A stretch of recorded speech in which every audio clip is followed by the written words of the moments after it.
Aim for AC, y'all.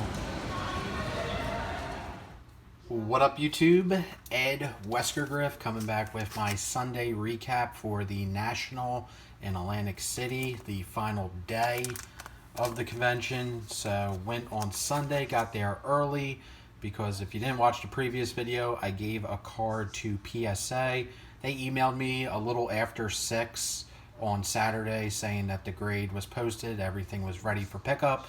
So as soon as I got there, went to go pick up the card. The process was real easy, and I got my 1999 Pokemon game Charizard Holo Shadowless back. So this was mislabeled. It was not labeled as a Shadowless. So I figured I'd take the opportunity, since they weren't charging, to get this corrected and fixed. And they put it in the new lighthouse holder.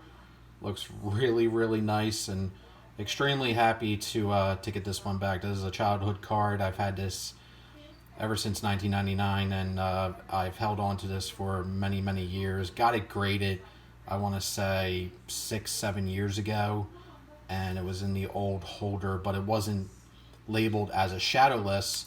I remember showing this card off, and I think it was either a contest or a video response, and Blue Jacket 66 comment that it was a Shadowless, and sure enough, I checked it a little more myself, and I was like, he's right, it's mislabeled. So Baseball Collector actually on Friday mentioned that PSA was doing mislabels free of charge if your card was mislabeled. So props to Baseball Collector for letting me know about that, because otherwise I would not have gotten this done. Because I didn't know that was a free service that they provide at the National. So just really, really glad to get this card back. Was a real easy process, just dropping it off and then picking it up the next day. But really, really thrilled to get this correctly labeled and back into the collection. And then I did walk around a little bit. I was mostly just seeing how many dealers were there, what was going on, what kind of deals there were.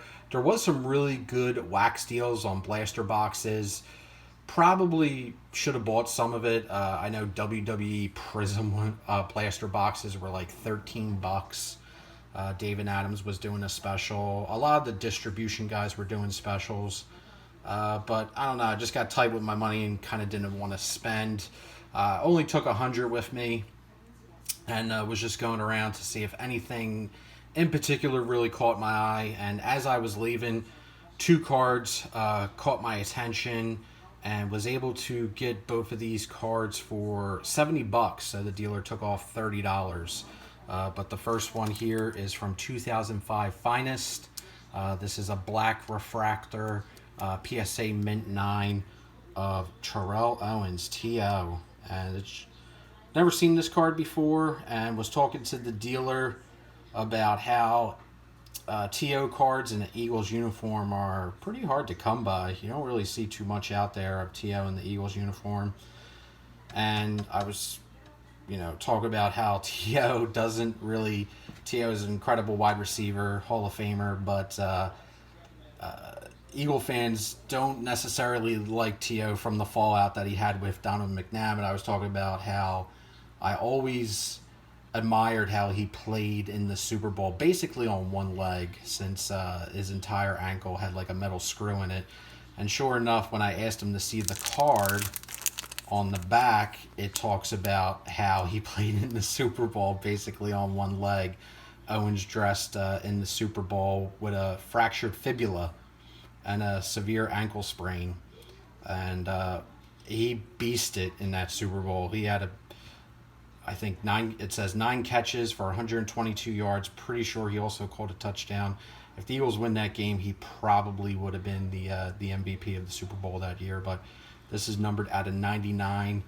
But when I saw on the back that description, I was like, you know what, I kind of have to get this card. After having that conversation, kind of a weird omen. But then he had another card in the showcase that really was the main focus of even drawing up the conversation on the TO, and it was this 2019 Panini Chronicles.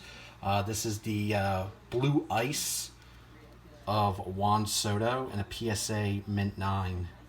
Just a lot of crazy shine on that card. So he had it marked for 40 bucks. I saw this on Thursday and thought about making an offer, but I said, you know what, if it's there Saturday or Sunday, I'll try to pick it up. And was there on Sunday, ran across it again, and got both of these for $70, so $30 taken off the sticker, which I think is a pretty solid deal. And that's numbered out of 99.